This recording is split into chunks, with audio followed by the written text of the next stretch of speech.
বন্ধুরা 19শে এপ্রিল থেকে শুরু হয়ে যাচ্ছে লোকসভা ভোট এবং সেই কারণে উচ্চ মাধ্যমিকের রেজাল্ট কিন্তু প্রস্তুতি মানে রেজাল্টের কাজ সম্পূর্ণ করতে আগে থেকেই নির্দেশ দিল উচ্চ মাধ্যমিক শিক্ষা সংসদ। উচ্চ মাধ্যমিকের রেজাল্ট মে মাসের তৃতীয় সপ্তাহে, যেটা সূত্র মারফত জানা যাচ্ছে।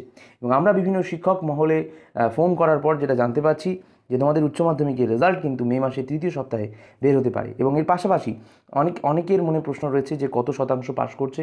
তো উত্তরটা প্রথমেই বলে দিই যে 90% পাস করছে। এবং এটা কেন, আমরা কোথা থেকে জানতে পারলাম সেটা বলবো ভিডিওতে। অনেকের প্রশ্ন, স্যার আমরা পাস করবো তো, স্যার পাস করবো তো, অনেক কমেন্ট আসছে, চারিদিকে জুড়ে কমেন্ট আসছে। তার উত্তরও আজকে দেবো। এবং ক্লাস 11-এ সবাই পাস করবে, যারা ফেল করবে তারাও কী করে পাস করবে সেটাও আজকের এই ভিডিওতে বলবো। ভিডিওটা প্রথম থেকে শেষ অবধি স্কিপ না করে দেখতে থাকো। যাদের এই ভিডিওটি ভালো লাগবে অবশ্যই একটি লাইক করবে। চ্যানেলে প্রথম হলে চ্যানেলটিকে সাবস্ক্রাইব করে পাশে নোটিফিকেশন বেল আইকনে প্রেস করে অল অপশনে ক্লিক করে আমাদের এই পরিবারের সদস্য হয়ে যাবে। বন্ধুরা প্রথমেই বলি যে উচ্চ মাধ্যমিকের রেজাল্ট মে মাসের তৃতীয় সপ্তাহে কী করে জানতে পারলাম। বন্ধুরা উচ্চ মাধ্যমিকের রেজাল্ট বের করার কথা ছিল কিন্তু জুন মাসে, কিন্তু তোমরা জানো যে 19শে এপ্রিল থেকে লোকসভা ভোট শুরু হয়ে যাচ্ছে এবং 1 জুন অবধি কিন্তু চলবে। তো জুন মাসে যদিও বা বের করতে যায় তাহলে শিক্ষকরা কিন্তু সেখানে ব্যস্ত থাকবে এবং আরও বিভিন্ন আনুষঙ্গিক কাজ থাকে রেজাল্টের, সেগুলো কিন্তু ব্যাঘাত ঘটবে এবং তোমাদের দ্বিতীয় রেজাল্ট ব্যাঘাত ঘটবে। সেই কারণে পর্ষদ ঠিক করেছে যে মে মাসের দ্বিতীয় সপ্তাহের পর রেজাল্ট দেবে বলে সংসদ সূত্রে জানিয়েছে। বিভিন্ন শিক্ষক মহল এটা আলোচনা করছে। এবার শিক্ষকদের সাথে কথা বলছি, যারা খাতা চেক করছে তাদের সাথে কথা বলছি এবং তারাই বারবার করে ফোনে বললো যে হ্যাঁ অবশ্যই তোমাদের রেজাল্ট কিন্তু অবশ্যই দেবে উচ্চ মাধ্যমিকের মে মাসের তৃতীয় সপ্তাহে, মানে দ্বিতীয় সপ্তাহের পর থেকেই আর কি রেজাল্ট দেওয়া শুরু হতে পারে।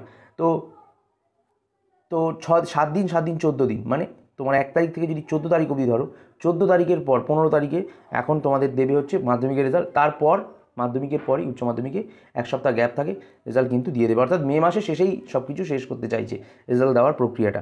তো এই হচ্ছে ব্যাপার।